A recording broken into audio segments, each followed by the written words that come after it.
Students, today we will learn classification of substance.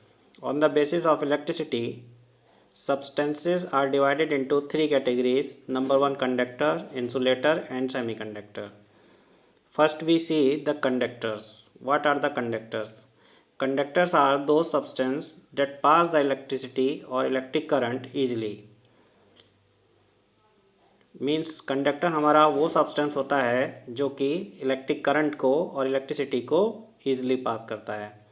Students, figure में आप देख सकते हैं कि इसमें एक हमारा टूल है जो हमारे दो सब्सटेंस का बना हुआ है, एक हमारा मेटल का और दूसरा हमारा वुड का।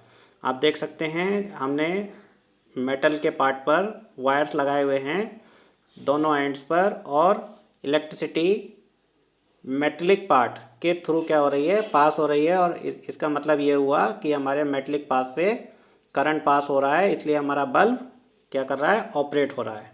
ठीक है, इट मीन्स कंडक्टिंग पाथ में हमारे इलेक्ट्रॉन का फ्लो होता है और इलेक्ट्रिसिटी फ्लो होती है। ठीक है, इससे प्रूफ होता है। तो हमारे एग्जाम्पल्स क्या क्या हो सकते हैं हमारे कंडक्टर्स के?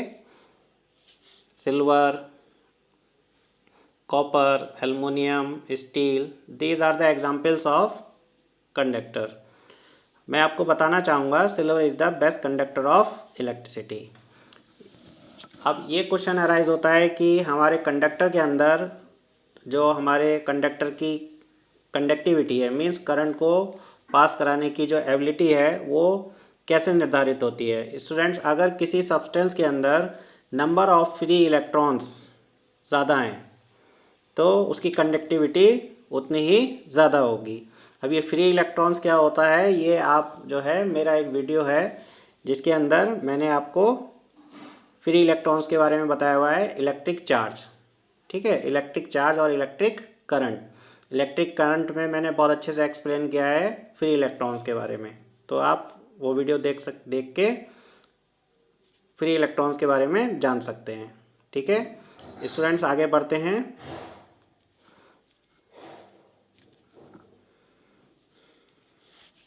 फिर इसके बाद आता है फिगर्स में आप देख सकते हैं हमारे ये copper, aluminium, steel, these are the conductors. ठीक है, वायर्स के अंदर जो इंटरनल कोर होती है हमारे वायर की, वो किसकी बनी होती है? मेटल की बनी होती है। जिसमें आप कॉपर में देख सकते हैं जो हमारा आउटर बॉडी होती है वायर की, वो किसकी बनी होती है? प्लास्टिक की। और इंटरनल सरफेस किसकी बनी होती है? कंडक्टिंग मटेरियल की बनी होती है। ठीक है, इसके बाद आता है स्टूडेंट्स इंसुलेटर्स। इंसुलेटर्स हमारे वो सब्सटेंस होते हैं जिनके अंदर से करंट बिल्कुल भी पास नहीं होता। ठीक है, इलेक्ट्रिक करंट का फ्लो बिल्कुल नहीं होता, जो बिल्कुल भी करंट को अलाउ नहीं करने देते अपने अंदर से पास होने के लिए। तो ये कौन कौन से सब्सटेंस होते हैं? जैसे हमारा पेपर हुआ, वुड हुआ, रबर हुआ, है ना, ये ग्लास हुआ। These are the substance which comes into the category of insulators.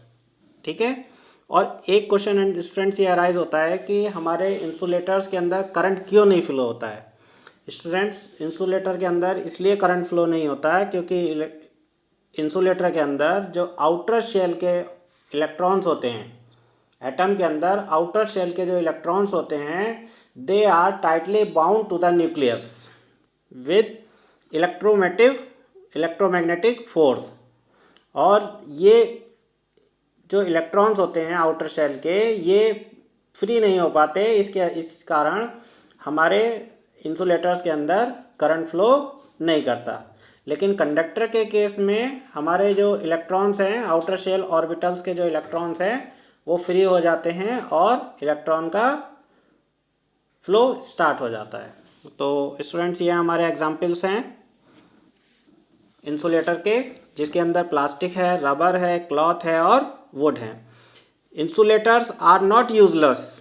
ये हमारे, हम ये नहीं कह सकते कि बेकार हैं। They are also useful because the outer layer of wires is made of plastic. Means जब हमें इलेक्ट्रिक करंट को रोकना होगा, when we want to stop the electric current, we will use the insulators. ठीक है, सेफ्टी प्रिकॉशंस में भी मैंने आपको बताया हुआ था, अगर किसी को करंट लग रहा है then you may use the insulating materials. You can push the person with the insulating materials. और जब आप इलेक्ट्रिसिटी पर काम करते हैं तो आपको बताया जाता है कि आप अच्छे इंसुलेटर के शूज़ पहनेंगे, रबर के बहुत अच्छा क्वालिटी का या लेदर के, ठीक है। तो इंसुलेटर्स भी हमारे लिए इम्पॉर्टेंट हैं, यूज़फुल हैं। फिर स्टूडेंट्स हमारा अगला टॉपिक आता है semiconductors. Semiconductors are very important for us, ठीक है। We should study semiconductor in detail because our most of the electronic components is made of semiconductors. Semiconductors अगर नहीं होंगे तो क्या होगा, हम लोग जो आज फैसिलिटीज़ ले रहे हैं, जो हम लैपटॉप चला रहे हैं, टीवी चला रहे हैं, रेडियो चला रहे हैं, मोबाइल चला रहे हैं, ये कहाँ से आए हैं, सब सेमीकंडक्टर्स के बने हुए हैं। तो semiconductor is our main focus, ठीक है। इलेक्ट्रॉनिक्स पूरी जो ब्रांच है वो सेमीकंडक्टर के इधर गिधर घूमती है पूरी। तो सेमीकंडक्टर्स को हमें बहुत अच्छे से पढ़ना है और डिटेल में पढ़ना है। तो सबसे पहले हम ये जानते हैं सेमीकंडक्टर क्या होता है। सेमीकंडक्टर हमारे वो सब्सटेंस होते हैं जो करंट को मॉडरेटली पास करते हैं। मॉडरेटली मतलब कंडक्टर से कम और इंसुलेटर से ज़्यादा, मीन्स मॉडरेटली मीन्स मीडियम तौर पे, ना ज़्यादा ना कम, एवरेज तौर पे हमारी इलेक्ट्रिक करंट को पास करते हैं। तो ऐसे कौन कौन से सब्सटेंस होते हैं जो करंट को मॉडरेटली पास करते हैं?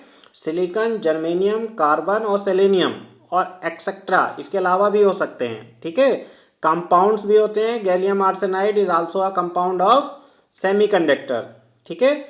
सेमीकंडक्टर के बारे में एक और बात मैं आपको बताना चाहूँगा, जितने भी सेमीकंडक्टर्स होते हैं उनके आउटर शेल ऑर्बिटल्स में, जो आउटर ऑर्बिटल्स होती है, आउटर मोस्ट ऑर्बिटल्स होती है, उसमें 4 इलेक्ट्रॉन्स होते हैं। मीन्स हर एक सेमीकंडक्टर के अंदर 4 बैलेंस इलेक्ट्रॉन पाए जाते हैं और they play the important role in flowing the electricity, ठीक है।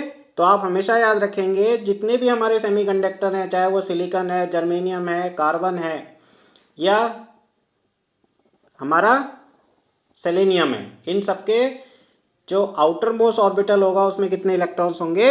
4 इलेक्ट्रॉन्स होंगे, ठीक है। हमारा रेसिस्टर कार्बन का बना होता है, कैपेसिटर हमारा सिरेमिक और माइका का बना होता है, डायोड्स हमारे जर्मेनियम और सिलिकॉन के बनते हैं, ट्रांजिस्टर हमारा जर्मेनियम और सिलिकॉन का बनता है, आईसीज हमारी सिलिकॉन और जर्मेनियम की बनती हैं। तो सबसे हमारे लिए इलेक्ट्रॉनिक्स क्षेत्र में इंटरेस्ट रखने वालों के लिए बहुत इंपॉर्टेंट है सेमीकंडक्टर को जानना, ठीक है स्टूडेंट्स। तो सेमीकंडक्टर को हमने 2 कैटेगरी में बांटा हुआ है, एक होती है इंट्रिंसिक सेमीकंडक्टर और दूसरा होता है एक्सट्रिंसिक सेमीकंडक्टर, ठीक है स्टूडेंट्स। तो अगली क्लास में मैं आपको इंट्रिंसिक और एक्सट्रिंसिक के बारे में बताऊंगा। Thank you class.